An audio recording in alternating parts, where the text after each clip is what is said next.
So, Temu happened, and I got Tinny Dungeons and a Runes Oracle deck. Now this is a very slim box, and the cards are not perhaps amazing quality, but they were cheap, of course. And you get, I think it's 78. I can't actually check any details at the moment because my internet's down, but you get loads of these, and you have the explanation at the bottom, which is always handy. So if you were to draw, say, 3 to give you an idea of a situation in a solo role-playing game, you could draw that one: birth, general fertility, both mental and physical, and personal growth, liberation, regenerative power, and light of spring, renewal, promise of new beginnings, new growth. So I'm thinking forest kind of thing, maybe. Next one would be success, goals achieved, honour, the life force, health, a time when power will be available to you for positive changes in your life, victory, health and success. So we have found a woodland glade where there's a healing spring or something. And this final one, which I'm going to draw: the results of earlier efforts are realised, a time of peace and happiness, fruitful season, it can break through stagnancy, hopes and expectations of peace and prosperity. Well, I don't think we've found a fight there. I think we've found a healing spring where perhaps even we can find some kind of enchantment that will boost our abilities or something like that. But anyway, those are this big old Runes Oracle deck. Now, Tinny Dungeons, you get a tiny pencil and a couple of D6 dice, and you get some cards. Now, this is your Games Master's Guide. It tells you about difficulty classes, armour class, health points, how initiative works, and the dice oracle. So even numbers signify yes, odd numbers signify no. So there's your mini oracle. You have a campaign world here with all of the locations, little notes about them, and you've got a town with various bits of it, and tells you what goes on in each of these locations. You have a little dungeon, orcish treasury, with some explanations and monsters to fight. The High Farm, that's quite cool. Nice location to visit to meet some interesting magical characters. Flooded Cave with a few little locations. Abandoned Temple, another dungeon there. So that's quite fun. And then you have some pre-generated characters. So we have a cleric, a dwarf fighter, an elf ranger, a half-elf death knight, and an elf wizard, and a halfling thief. And you can create your own character. And on the back of all these cards is a little guide for the player. So when you're making a challenge and you're having a fight, so that tells you what to do. Basically, the rules are that if you are making a challenge, there will be a difficulty rating up to 6. So let's say this fellow here is doing something that's challenging, let's say. So he needs to roll a 4 to achieve it. And let's say he's trying to pick an elaborate trap, disarm a trap. So his dexterity is 2, so we can roll 2 dice, and we've decided that the difficulty class is challenging, so it's a 4. So he needs to roll a 4 on at least, or more, on at least one of these 2 dice for his 2 dexterity. And he does. Whereas if he was trying to lift a portcullis, that might be very hard, I would have thought, for him. So that would be challenging. That's a 6. And he's only got 1 strength, so he would roll 1 die. And he rolls a 5. But maybe he starts to shift it and some of the rust begins to pour off, but he doesn't quite manage to lift it as he would hope. So our heroes: Goodvin, the Wood Elf Ranger; Gomely, the Dwarf Fighter; Renetha, the elf wizard, and Brother Lactarius, the human cleric, are going to explore the flooded cave, which is one of the locations which comes with the Tinny Dungeon thing. It's got some encounters on the back which I've not read yet, and I'm going to draw some rune cards to see what we're doing there, if there's some kind of theme. Wrath of nature, destructive uncontrolled forces, especially the weather, or within the unconscious tempering testing trial, or within the unconscious. Okay, it could be something related to the weather. We've got some flooding here.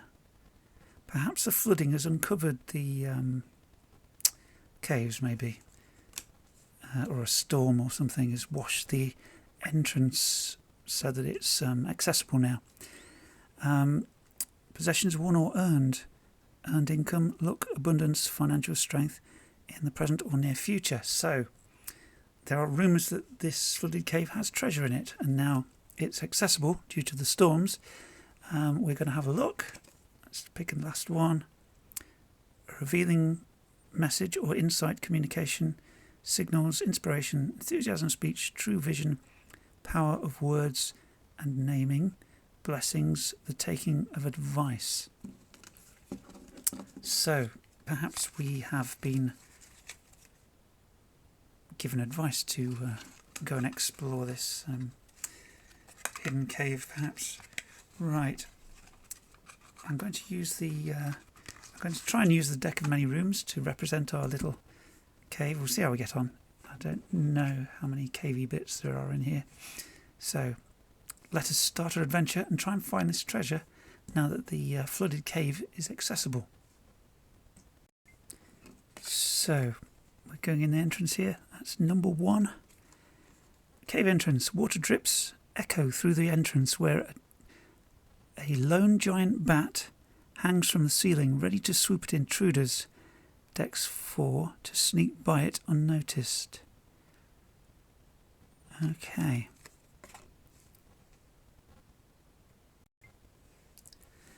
Yeah, the deck of many rooms doesn't really have cave bits as such, so I'm just going to grab my little book of battlements.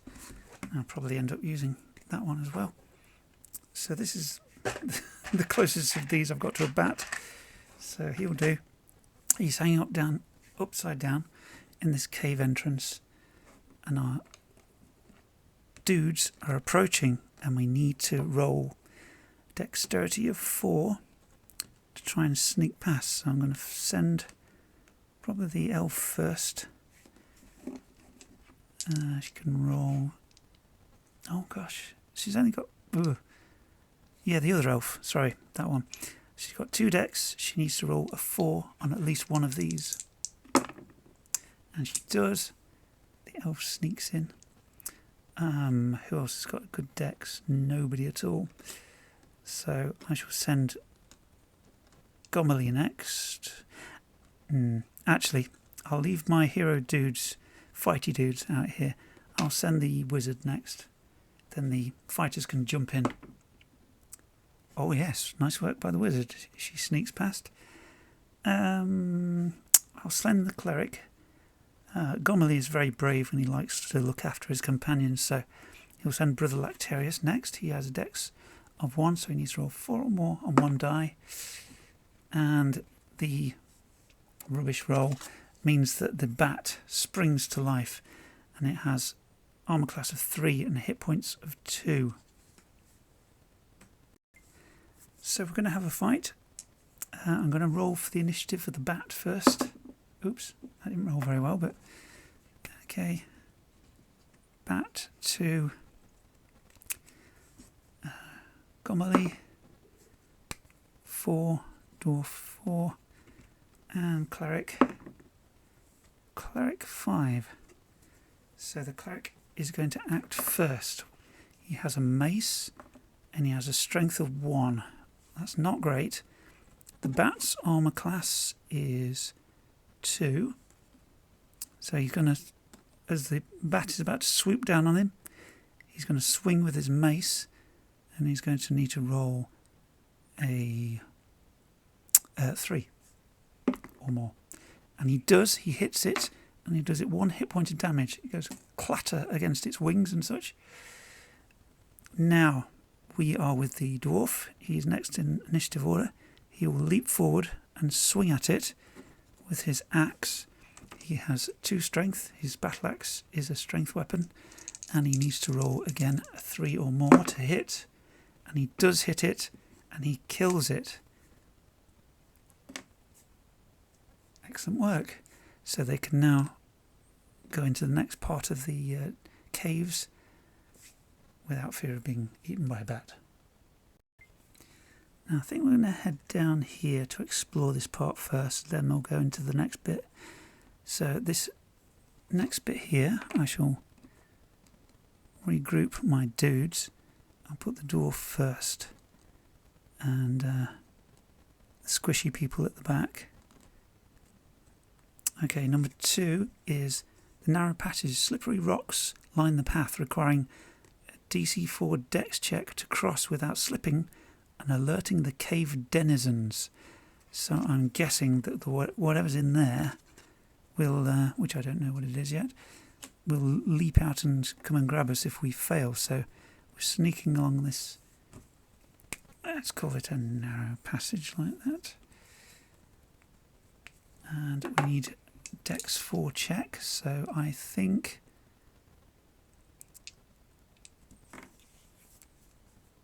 I think the baddies will come from the bottom, so I will send Big Lad across first to try and sneak over these treacherous rocks.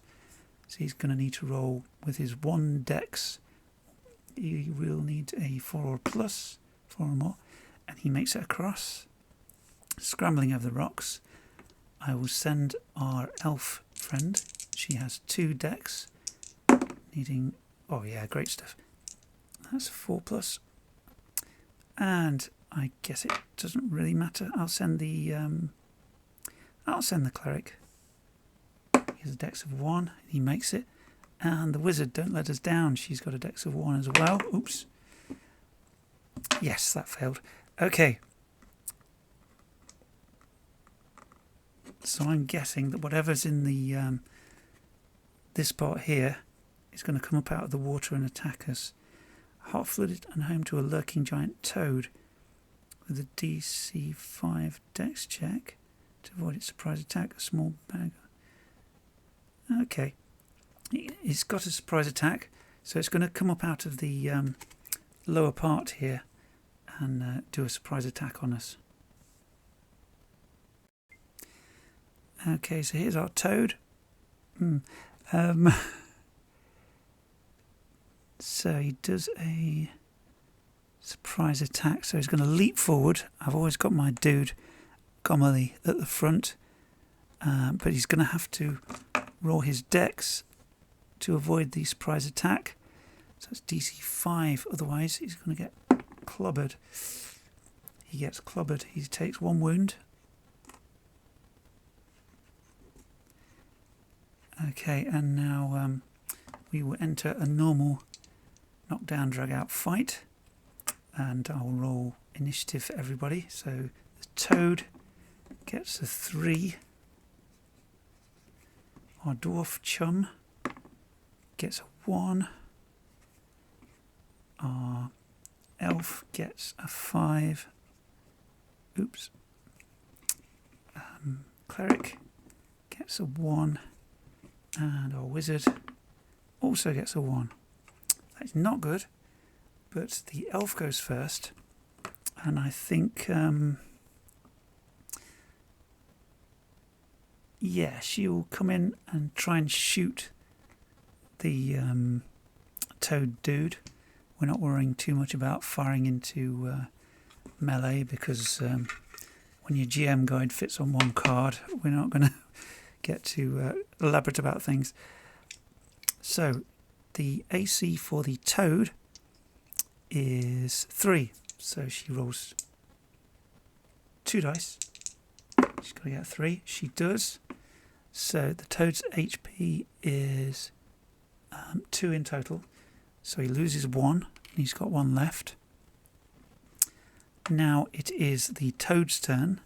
He is engaged with the dwarf here, so he's probably going to attack him again.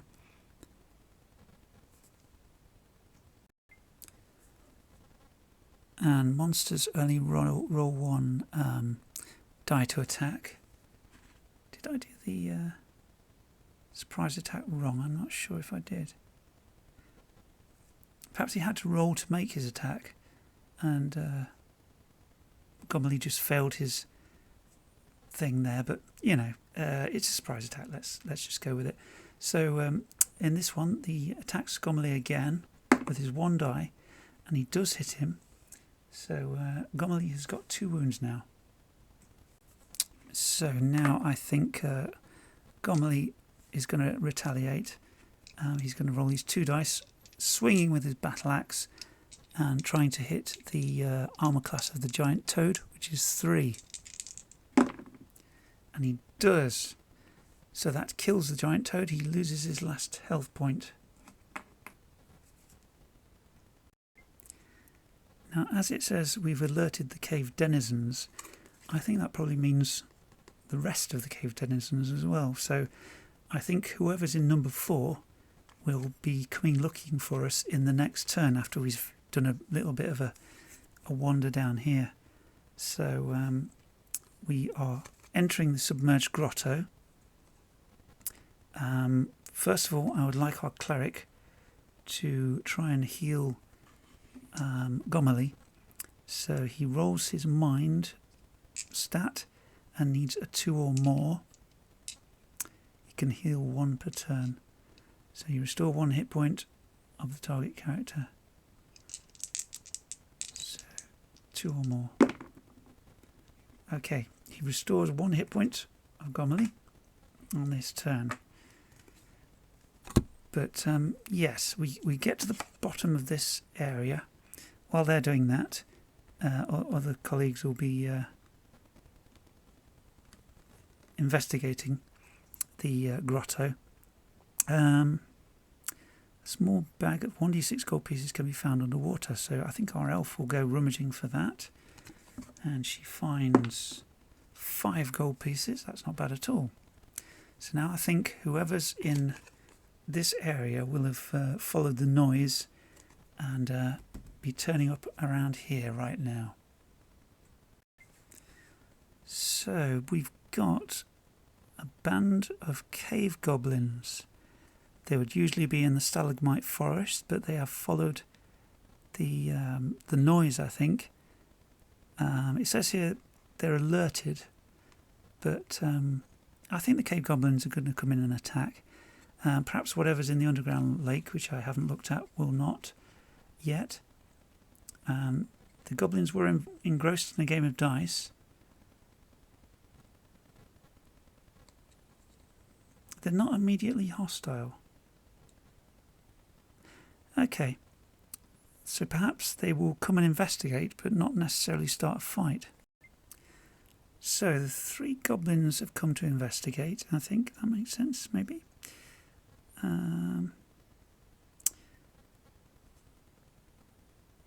They could be friendly if we make a successful DC4 mind check. So who's got a good mind? The elf wizard? Well, she's going to be near the back, sort of near the back. We sent the ranger in to get the gold, but the elf is going to spot the goblins and try and be friendly with them, because they're just being curious and seeing what's going on at the moment. And she is able to befriend them. And they will say, "We were just having a game of dice. Would you like to come and join us?" So we can go and do that in their in the stalagmite forest. A maze of sharp stalagmites hiding a band of 3 cave goblins engrossed in a game of dice. We can go and do that.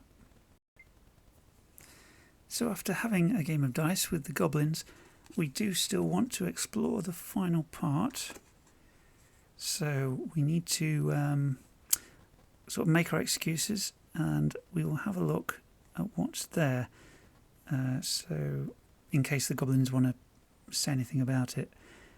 The dark pool inhabited by a 1d6 - 1 blind cave fish with the potential for underwater treasure requiring a DC 4 strength check to retrieve. Each failed check results in 1 damage. The treasure chest contains 1d6 × 30 gold pieces and a scroll of underwater breath. After use, the spell's target can breathe underwater for 1 hour. Yep, so it's not like the goblins are enthralled to these fish or anything, so we're just going to leave them to their game, and we're going to go to the underground lake and explore and try and get some treasure.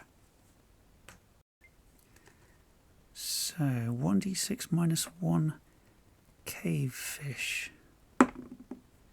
1 cave fish. Okay, let's find that fish. Okay, I'm going to use this strange thing here, whatever it is. Now, we can see that there's clearly some treasure down there, but we want to get down there without being eaten. Oh, it doesn't look very strong, to be honest, this cave fish. We could perhaps easily shoot it. You can see it swimming about. AC 3, hit point 1, so it's not really a big boss or anything. So if we shoot the fish, then we won't be eaten by that. Sorry, but and we could even eat it. So dexterity 2 for our longbow, for our wood elf ranger there. She's going to shoot the fish with its AC of 3. Successful. So we want to go and who's going to swim? Strength check of DC 4. I think Gomely is going to go for it. Treasure chest contains 1d6 × 30 gold pieces and a scroll. Right, so he's going to go for this treasure chest. And let's grab one actually. There we go, and it's comically large. So let's do that strength check. He's going to dive in, and he's got to get a DC 4. And if he fails, he's going to get 1 damage. And he makes it. He swims in, grabs the chest, drags it back up onto the shore, and upon opening, he finds 30 gold pieces and the scroll of underwater breath. So that takes our total up to 35. And the scroll, underwater breath. So not a bad little result for this exploring this cave. Yeah, so I quite enjoyed the weird little cave here, the flooded cave. It's on the what you might call the campaign map. It's just there, and there are other locations on here, and other little adventures to explore. It gives you some guidance in the GM guide about monsters. So like unarmoured characters or monsters have usually an armour class of 3, and health points depend on race and size. Tiniest creatures have hit points of 1, humans have hit points of 3, and the biggest and most hardy creatures can have hit points of 8 or more. So gives you a bit of a guidance if you want to create your own adventures using Tinny Dungeons, which I quite like actually. It's nice to be able to just grab something and delve in.